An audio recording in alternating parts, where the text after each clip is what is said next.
اعوذ باللہ من الشیطان الرجیم بسم اللہ الرحمن الرحیم الصلاۃ والسلام علیکہ یا رسول اللہ وعلی آلک واصحابک یا حبیب اللہ۔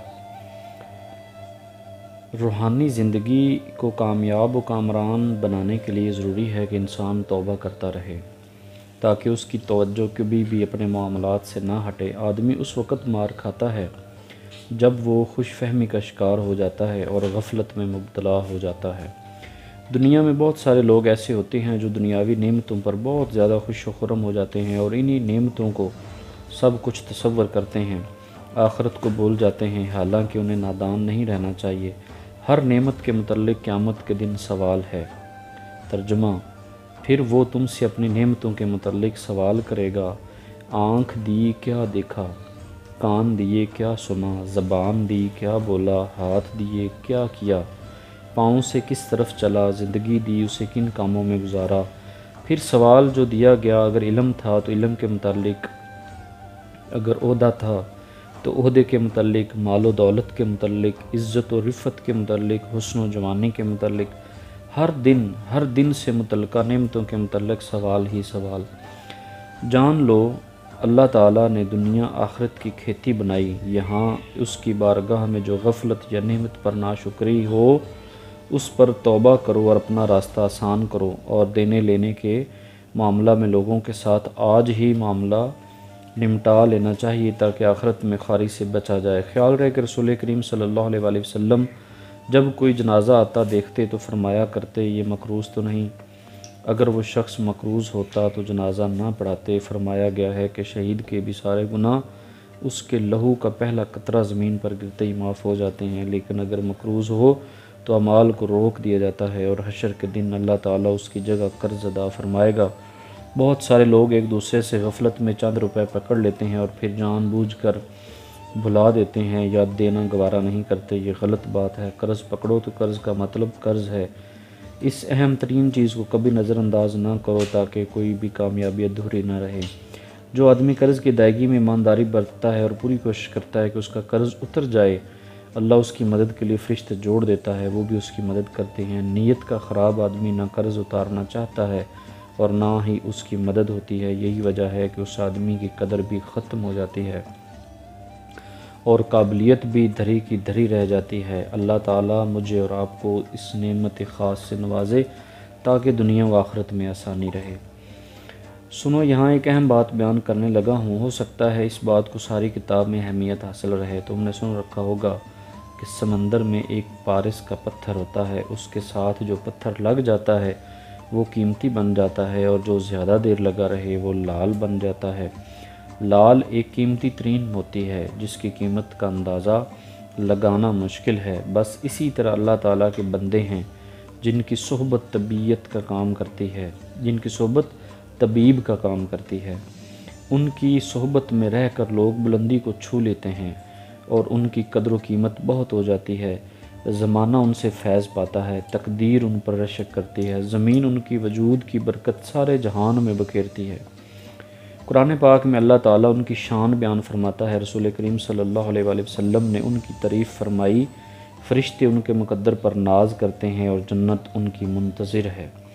دین اسلام کے احکامات کی پیروی میں کامیابی پر ان کی مثالیں دی جاتی ہیں۔ حضرت فرید الدین عطار رحمۃ اللہ علیہ بڑے دواخانہ کے مالک تھے۔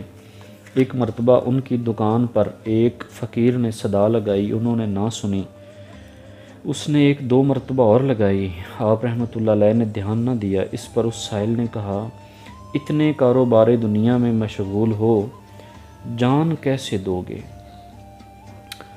آپ رحمۃ اللہ علیہ نے جواب میں فرمایا، جیسے تم دو گے۔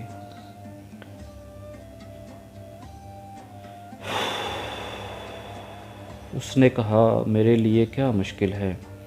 وہ زمین پر لیٹا اور لا الہ الا اللہ کہتے ہوئے جان اللہ تعالیٰ کے سپرد کر دی۔ اس واقعہ کا حضرت فرید الدین عطار رحمۃ اللہ علیہ پر گہرا اثر ہوا اور وہ فوراً دکان اللہ کی راہ میں لٹا دی اور تائب ہو گئے۔ حضرت رکن الدین رحمۃ اللہ علیہ کی خدمت میں کچھ عرصہ رہے۔ حضرت مجد الدین رحمۃ اللہ علیہ کے مرید ہوئے اور روحانیت میں بلند مراتب پائے۔ بے شمار کتابوں کے مصنف بھی ہوئے حضرت مولانا روم رحمۃ اللہ علیہ کی روح کو آپ کی روح سے فیض ملا۔ حالانکہ آپ رحمۃ اللہ علیہ کی موت کے بعد مولانا روم رحمۃ اللہ علیہ اس دنیا میں تشریف لائے تھے۔ آپ رحمۃ اللہ علیہ کا اسرار نامہ ہمیشہ ان کے پاس رہتا، جس سے وہ خیر و برکت بھی پاتے اور اوروں کو بھی نصیب ہوتی۔ حق کا دروازہ کبھی کسی پر بند نہیں ہوا سوائے محروم ازلی کے۔ محروم ازلی وہ ہے جو اس کی رحمت سے مایوس ہو، اسی لیے اس نے ارشاد فرمایا، لا تقنطوا من رحمت اللہ، یعنی اللہ کی رحمت سے مایوس نہیں ہونا۔ حضرت امام جعفر صادق رضی اللہ تعالیٰ عنہ نے فرمایا، تو گناہ پر اصرار نہ کر بلکہ توبہ کر، کیونکہ گناہ تو ہار بنا کر بندہ کی ولادت سے پہلے ہی اس کے گلے میں ڈال دیے جاتے ہیں۔ ایک مرتبہ ایک شخص کی تھیلی دیناروں سے بھری گم ہو گئی۔ اس نے آپ رضی اللہ تعالیٰ عنہ پر الزام لگایا کہ آپ رضی اللہ تعالیٰ عنہ نے چوری کی ہے۔ آپ رضی اللہ تعالیٰ عنہ نے اس سے دریافت فرمایا، اس میں کتنے دینار تھے؟ اس نے کہا 2000 دینار۔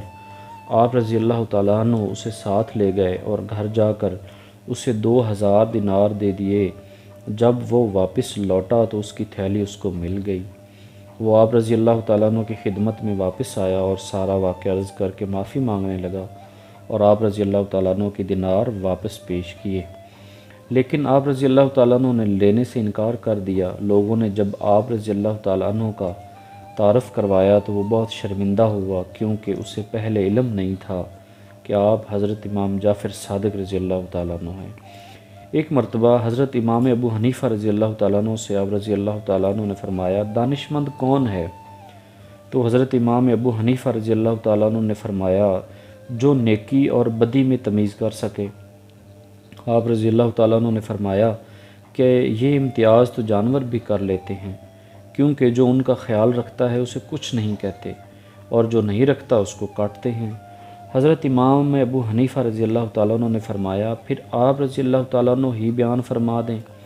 تو انہوں نے فرمایا، جو 2 نیکیوں میں بڑی نیکی کا انتخاب کرے اور 2 برائیوں میں کم برائی پر عمل کرے۔ اچھی طرح جان لو کہ بندے کا گناہ کرنا اسی کی مرضی سے ہے۔ اب جو بندہ گناہ کو منسوب اللہ تعالیٰ کی طرف کرے گا وہ غلطی کر کے پھر غلطی کر رہا ہے، اور جو گناہ کو اپنی طرف منسوب کرتے ہوئے اللہ تعالیٰ سے معافی مانگے گا، اللہ تعالیٰ اپنی رحمت خاص سے اسے نوازے گا۔ حضرت شیخ سعدی رحمۃ اللہ علیہ بیان فرماتے ہیں کہ میں نے طواف کے دوران ایک بزرگ کو دیکھا جو سر جھکائے اللہ کی بارگاہ میں دعا مانگ رہے تھے اور رو رو کر عرض کر رہے تھے، اے اللہ پاک، میرے گناہوں کے ڈھیر آسمانوں کو چھو رہے ہیں، میرے گناہ ریت کے ذرات سے بھی زیادہ ہیں، پانی کے قطرات سے بھی زیادہ ہیں، درختوں کے پتوں سے بھی زیادہ ہیں، تیری مخلوق کی تعداد سے بھی زیادہ ہیں۔ حضرت شیخ سعدی رحمۃ اللہ علیہ کا اس درد بھری دعا سے دل بھر آیا اور اس بزرگ کے قریب ہوئے تاکہ اس کی دل جوئی کی جائے، لیکن جب انہوں نے قریب ہو کر ان کا چہرہ مبارک دیکھا تو وہ حضرت شیخ عبد القادر جیلانی رحمۃ اللہ علیہ تھے۔ وہ چیخ کر گر پڑے، ہوش آنے پر فرمانے لگے، یہ غوث اعظم رحمۃ اللہ علیہ کا حال ہے، ہم کیا چیز ہیں۔ تو دوستو، ان واقعات میں ہمیں بہت سارا سبق ملتا ہے۔ دعا ہے کہ اللہ تعالیٰ اس پر عمل کرنے کی توفیق عطا فرمائے۔ والسلام۔